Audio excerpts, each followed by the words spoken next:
Hi, my name is Hitesh and you're watching SQL Injection Master Course. Now, hope you are quite enjoying this series as it is quite in a depth of learning about SQL and SQL injection as well. Of course, I expect all of you will use all of your knowledge for the practical aspects and that too with ethics and moral. Don't try to use all of this knowledge in injecting some websites and gaining out some data and likewise process. You can be in a deep trouble as performing a pen testing without the knowledge of the owner or without getting a proper permission can lead you in a lots of trouble.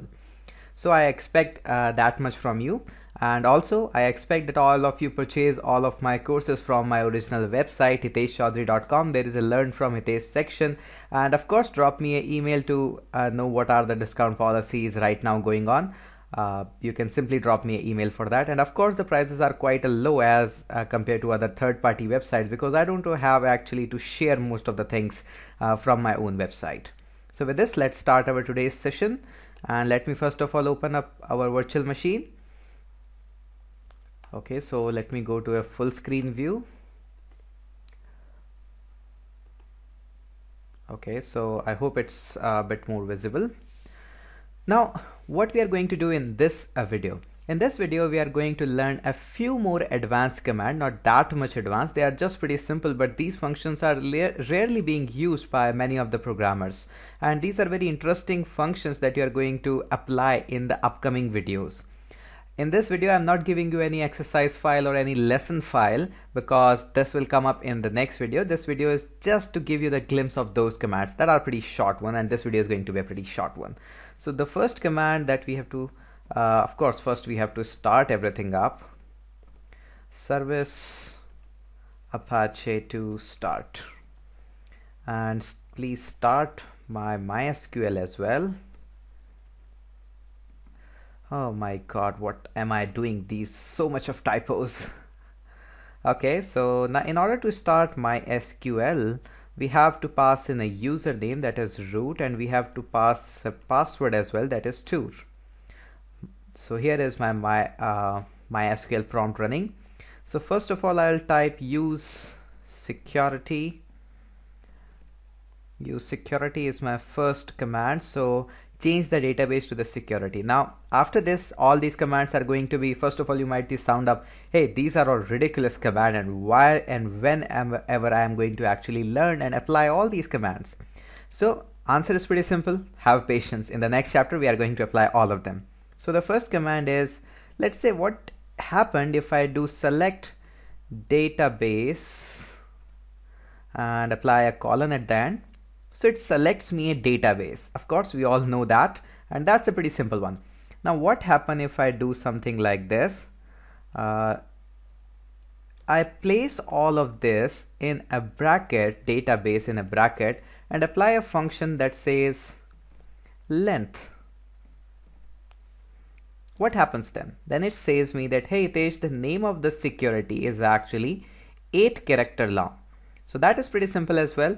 Now what happens if I again enclose all of this in some another function? Let's say if I enclose it in one more function, and that function would be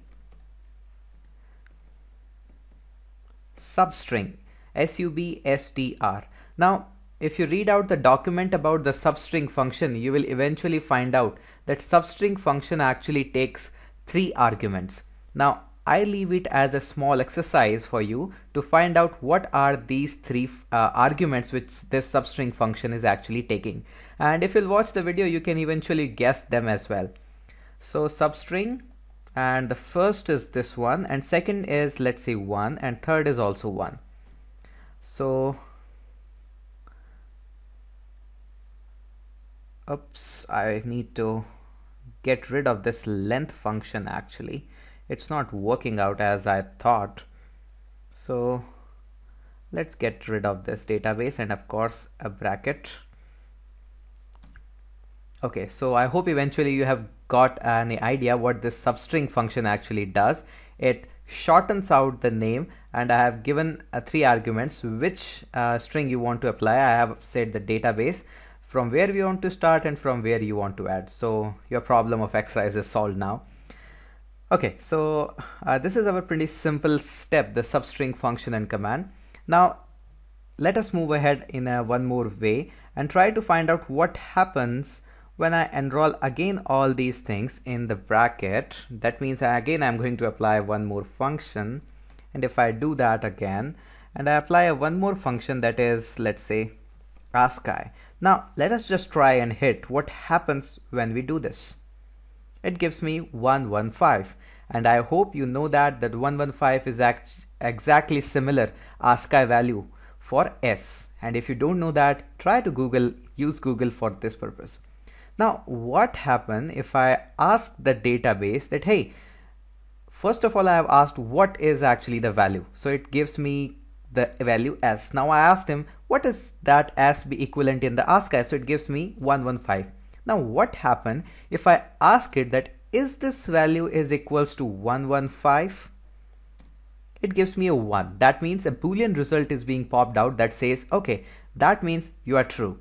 Now what happens if I says to it that, hey, 115 instead of 115, is it equals to 110? It says, no Hitesh, you are not correct this time. Okay, what happens when I ask it, is the value greater than 110? It says, no, it's not greater than, the value is actually not less than 110. What if I ask it, is the value greater than 110? It says 1. So I can assume my value is actually somewhere lining between the exact 1110 and above values. So that was my goal behind the videos, to give you this answer that yes, you can sometime ask the database in the true and false format that is this a true, is this a false, and you can even dump the database entirely using this policy. Yes, some of you might be saying, hey, do we all the times need to iterate for whole 26 times in order to find out the name of the database? And my answer would be, yes, you have to. Nobody is actually, I never said hacking and web application testing was such an easy process, but of course you can find out the database in the similar fashion. There are lots of shortcuts as well, but definitely you have to iterate in these kinds of injection. So with this, let's end up this video, and in the next video I'm going to talk about the blind injection, in which we are going to use the same method which we have dumped the database right now on the command prompt, and in the second video we are going to do with the application based console. So thank you so much for watching, and keep enjoying the security stuff, and don't forget to drop me a feedback and visit my website hiteshchaudhary.com.